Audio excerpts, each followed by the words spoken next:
我係夏中建，我今年65歲，咁我開呢個天寶樓都成40年㗎啦。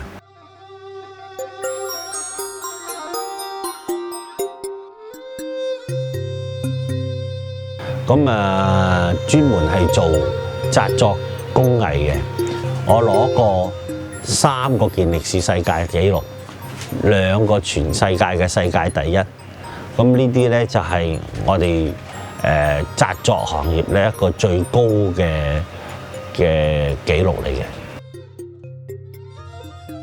一般嚟嘅就係要用竹枝啦，開到去適合嘅粗幼，然後紮成一個框，然後做成一個模樣。例如你紮間屋，咁咪要紮間屋啦，咁咪紮咗個竹框，然後再粘啲紙，將佢裏頭嗰啲家私，例如間屋裏頭應該有乜嘢啊？電視機啊、床啊、櫃啊嗰啲咪加埋上去，咁樣先至做到一間屋。做紙紮咧，同以前嘅秦始皇咧一模一樣嘅。生前想擁有嘅嘢，死後就要擁有返。咁佢生前擁有一間屋，或者佢係一個人，佢想要有一間屋先住得到，咁咪要紮返一間屋俾佢咯。做紙紮咧有好多方面嘅，有做喜事嘅，做喪事嘅，分開兩邊嘅。咁喺以前咧係分開2組人做嘅。專做喜事嘅人咧係唔做喪事嘅嘢嘅，做喪事嘅人咧係唔做喜事嘅嘢嘅，係分開2組嘅。咁我咧係一個學徒出身咧，以前咧係專門係做呢啲紮作嘅嘢嘅。咁開心嘅時候，咁啊梗係紮龍頭獅頭，舞龍舞獅啊嘛。咁紮花炮啊，去參神就紮呢啲花燈啦、元宵佳節啊、中秋節啊、農曆新年啊，即係做白事嗰啲咧就係叫做喪事嗰啲，所以係分開兩個用途嘅。咁但係而家都冇人啦，咁咪乜嘢都要做啦。你話如果你淨係做好事嘅又唔夠生活㗎嘛，賺唔到錢。你係淨係做喪事嘅亦唔夠，2樣加埋就夠啦。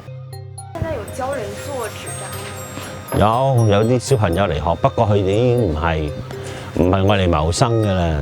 嗰啲小朋友係差唔多係當係興趣班咁樣。有真正的徒弟嗎？1-2個咯，剩返1-2個。在您之後，他們會繼承您的手藝，繼續去做。而家讀緊大學喎，未知佢點做啊？您認為這項手藝會消失嗎？唔會，一定唔會消失嘅。有中國人就有道教拜神，有拜神就有紙紮嘅咯，所以唔會話失傳嘅。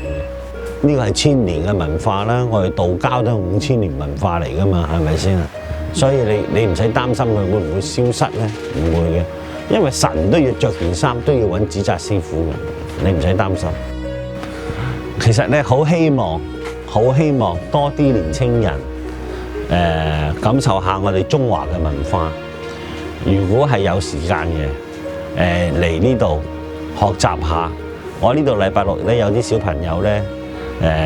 都係嚟學習，咁試下做，咁希望產生咗興趣咧，投入我哋嘅工作咧，等到呢個文化唔會喺社會上咧會俾人遺忘啦。